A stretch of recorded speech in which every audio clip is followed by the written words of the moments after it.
నమస్కారం. ఈరోజు వీడియోలో ఎస్హెచ్జి ప్రొఫైల్ గురించి తెలుసుకుందాం. ఎస్హెచ్జి ప్రొఫైల్ క్లిక్ చేద్దాం. ఇక్కడ గ్రామ పంచాయతీ కనిపిస్తుంది. డ్రాప్ డౌన్ సెలెక్ట్ చేయవచ్చు. విలేజ్ కనిపిస్తుంది. బ్లాక్ అడ్మిన్ మీకు ఎన్ని పంచాయతీలు మ్యాప్ చేస్తారో ఇక్కడ కనిపిస్తాయి. నాకు ఒకే పంచాయతీ మ్యాప్ ఉంది, ఒకటే కనిపిస్తుంది.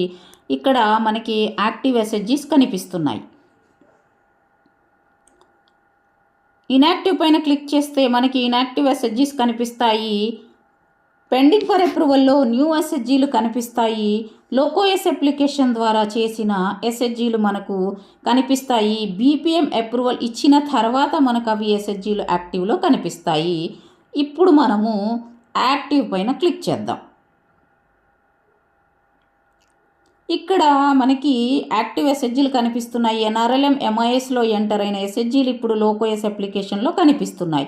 ఈ ఎస్హెచ్జీలన్నిటికీ ప్రొఫైల్ కంప్లీట్ చేయాలి. ఇక్కడ ముందుగా ఆరతి మహిళ ఎస్హెచ్జీ కనిపిస్తుంది. ఈ ఎస్హెచ్జీ యొక్క ప్రొఫైల్ కంప్లీట్ చేద్దాం. మనకి ఇక్కడ చూడవచ్చు అన్ని ఎస్హెచ్జీలు ఆల్ఫాబెటికల్ ఆర్డర్లో కనిపిస్తాయి. కోడ్ కనిపిస్తుంది. ఫార్మేషన్ డేట్ కనిపిస్తుంది. సభ్యుల యొక్క సంఖ్య చూడవచ్చు. మనం 3 డాట్స్ పైన ఇప్పుడు క్లిక్ చేద్దాం. ఎస్హెచ్జి ప్రొఫైల్ ఇక్కడ నుండి ప్రొఫైల్ కంప్లీట్ చేస్తాము. సమ్మరీని క్లిక్ చేద్దాం. ఇక్కడ నుండి మనం సమ్మరీ చూడవచ్చు. సమ్మరీ బ్లాంక్ కనిపిస్తుంది. కొన్ని డీటెయిల్సే కనిపిస్తున్నాయి. ఎన్ఆర్ఎల్ఎం ఎంఐఎస్ ఐడిలో ఎంటర్ చేసినవి కనిపిస్తున్నాయి. మిగతావి మనకు బ్లాంక్ కనిపిస్తున్నాయి. మనం ఇప్పుడు బ్యాక్ వెళ్దాం. 3 డాట్స్ క్లిక్ చేద్దాం. Review and upload data, view upload status. ఎస్హెచ్జిని అప్లోడ్ చేసినప్పుడు సక్సెస్ఫుల్ అప్లోడ్ అయ్యింది లేనిది దీని ద్వారా చూడవచ్చు.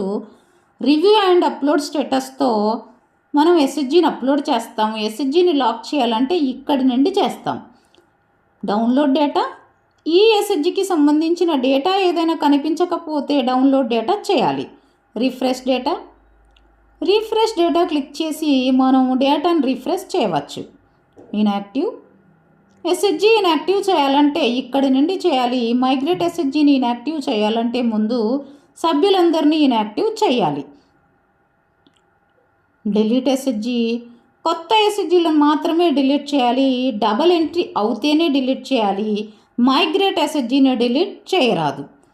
ఇప్పుడు మనం వెళ్దాం. SHG profile